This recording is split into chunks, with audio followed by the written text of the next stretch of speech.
Today we're talking shot angles. Stay tuned. The following video and its commentary are based on the experiences, views, and opinions of Kountryfried Outdoors. They are not the views of any manufacturer, company, retailer, or owners whose products are featured. Your experience with the products contained herein may differ.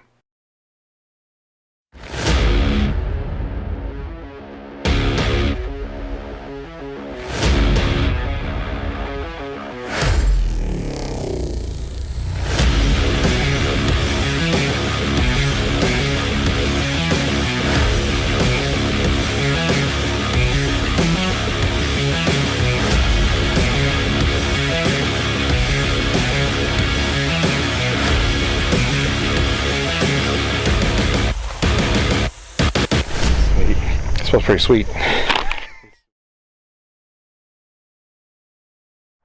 Alright guys, so we're going to be talking about angles when it comes to shot placement when it comes to bow hunting. We all know the typical target scoring for the iBow or ASA. You usually have the 10 ring, you have a 11 ring, and then depending on the scoring you may come across other 12 rings or a 14 ring.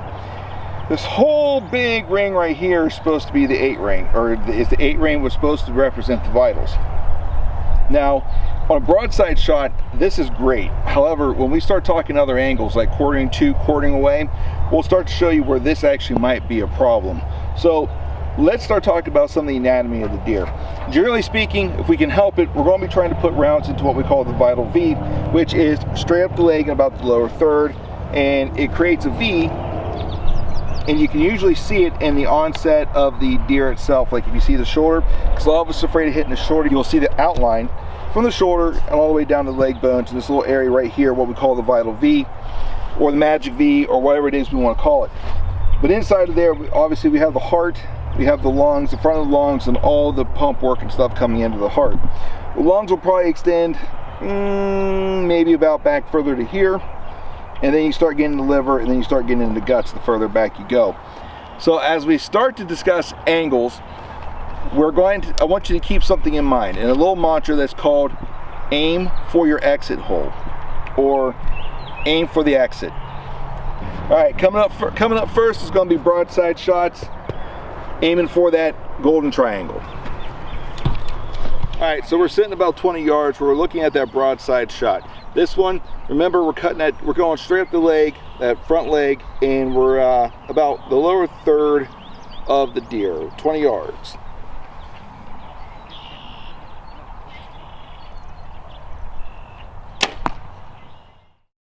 Okay, here is a perfect example of the aiming for the exit on a broadside deer.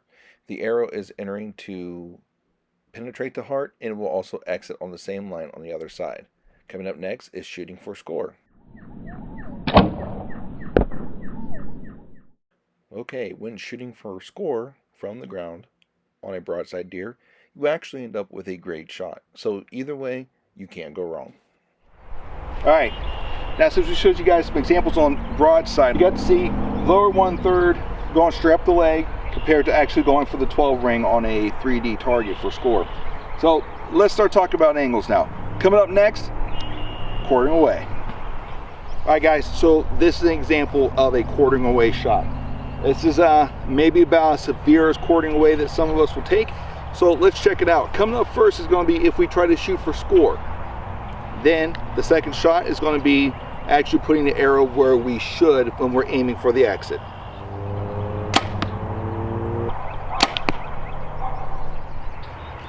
Alright guys, so here we are with the two arrows. We have this shooting for score, and we have for shooting for the exit.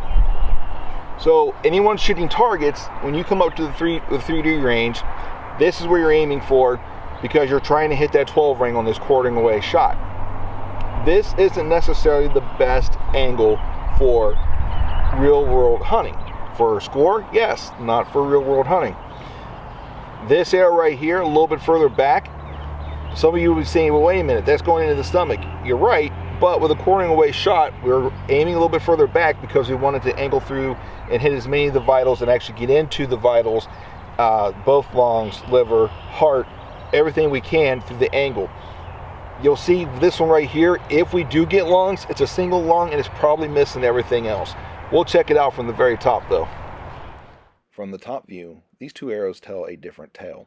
They both looked pretty good when we looked at it from the side, but now from the top, we have a little bit of a different story. If we look at the red arrow versus the green arrow, we'll see some major differences. Look where both arrows enter and where they exit. The red arrow enters right around that 12 ring, which is right behind the shoulder, but where it exits is still on the right side of the deer and extremely forward, likely missing most vitals, and if we do get a lung hit, it is a single lung. Compared to the green arrow that enters more back towards the guts, but where it exits is actually just in front of the front shoulder. So this arrow is actually going to penetrate a lot of vital organs, including the stomach, the liver, potentially both lungs, and the heart. All right, guys, now since we discussed quartering away, let's show you guys quartering two. All right, guys, so this is the example of the quartering two shot. This is one that some people probably will not take, and there are some limitations to this shot, because with a quartering two shot, you are going to get really close to that shoulder.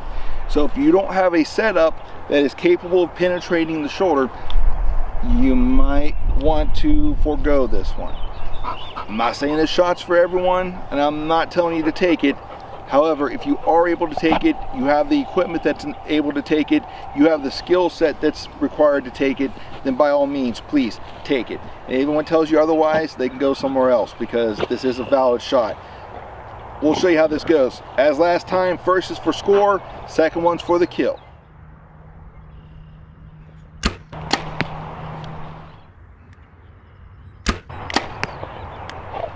Well, I got a partner with me now, so all right, so this is the quartering two shot.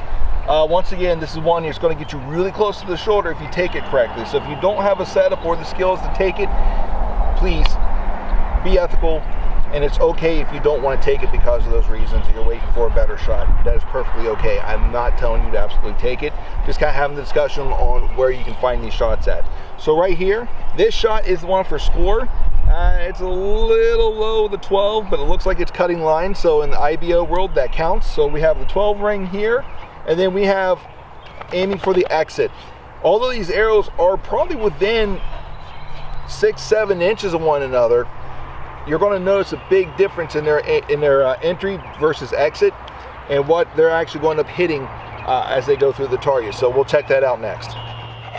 Okay, just like the overhead view on the quartering away shot, the overhead view on the quartering two shot is very revealing and tells a much different story.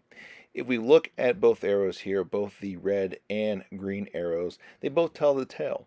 The red arrow is the shooting for score arrow. This one enters behind the front shoulder or the lead shoulder and exits somewhere back towards the midsection of the deer, which we all know is guts.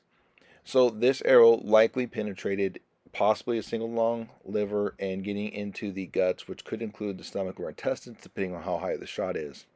In contrast, the green arrow enters in front of the shoulder or possibly coming through the shoulder.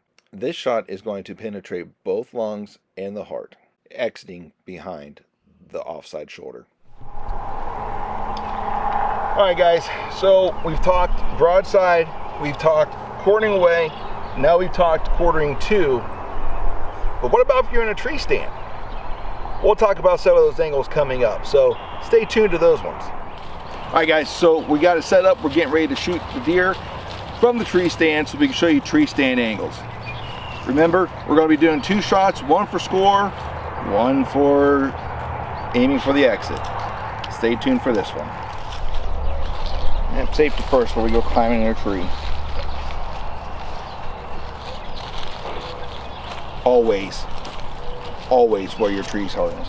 It's nice having some crew members to help you out as you're doing these videos, especially since I'm going to be climbing a tree here real soon. You're doing great, boys. And then you always have that one kid who plays right field who's always picking flowers. All right, guys, we're up in the tree. We're strapped in. We're getting ready to shoot this one at 20 yards broadside. That perfect shot that we're looking for. First one's for score, second one's for aiming for the exit.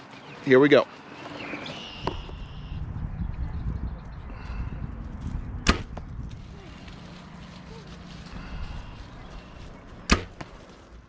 Okay guys, when it comes to tree stand shooting, when you're aiming for the exit hole, you're going to find out that the closer the target is to you, the higher up you should make your shot. Because you're going to be looking for where that arrow is going to exit. If you're shooting from above, the arrow obviously is going to enter lower than it entered. So keep that in mind when you're making those shots. Alright guys, I know I look goofy with the other GoPro on my head, but we've got the deer back to 40 yards now, broadside. Once again, aiming for exit. First one's usually aiming for score, second one's going to be aiming for exit, 40 yards.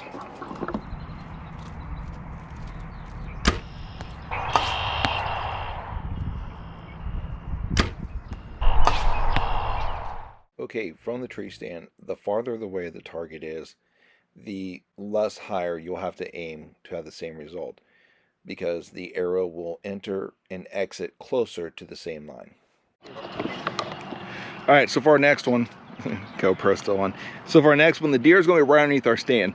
This one's a little bit of a difficult shot, especially if you think that you're going to hit the 10 ring or be aiming for the heart. You might end up actually missing all the vitals altogether. So this one, you're going to be playing with the spine on this one. So once again, think what your setup is capable of doing.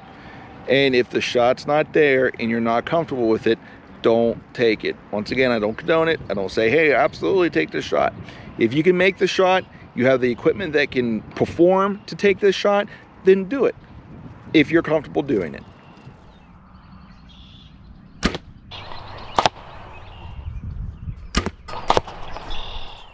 Okay, so here are the results from our shots from the tree stand with the deer almost underneath our stand. Notice the angle that the arrows are going in. Let's take a look at the red and green arrows. As always, the red arrow is representing trying to shoot for score. If you look where this arrow is entering, it's entering just about mid-body height, going down through pretty much the same side that it entered, and not really making much penetration into the body cavity at all. If we do penetrate anything, it's going to be very superficial, possibly maybe a single lung, but outside of that, not much at all. If you look at the green arrow though, it is aimed much higher, and we are flirting with the spine here. But if we are going to take this shot, you're going to aim up much higher on the deer so that the arrow passes through the vitals. This way, we're looking at potentially getting into both lungs, but definitely getting into the heart with this shot. So easy. All right, guys, that was our little thing for learning how to shoot angles when it comes to deer or any big game animal that you're chasing. Obviously, we didn't cover everything, but I think you guys are starting to get the gist. We didn't cover the full-on frontal shot, which is a very devastating shot if you have the skills and the equipment necessary to do it. You heard me say that a lot today. So a lot of these shots, especially anything quartering 2 or anything that's going to have a chance of interacting with a little bit heavier bone, remember, you're going to want equipment that's going to be able to penetrate that. If you don't have equipment that's capable of that, you might want to wait for a better shot opportunity for you, broadside or that quartering away. So I hope you guys enjoyed it. I hope you guys learned a little bit from this one. Remember, 3D shooting is great. I always encourage people to go out and practice the 3D, but also make sure you're doing realistic shooting as well. Practice those shots, practice those angles for proper shot placement during the off season, so that when the opportunity comes and you go in that automatic mode, you're making those shots that count in real life, not those ones that count for score. Until the next one, guys, stay safe out there. God bless you, and we'll see you on the next one.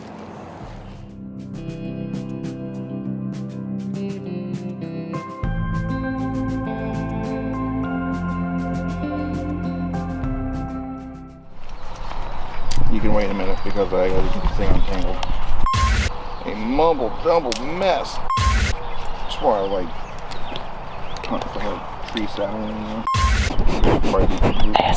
Good end reel. And safety first before we go climbing in a tree.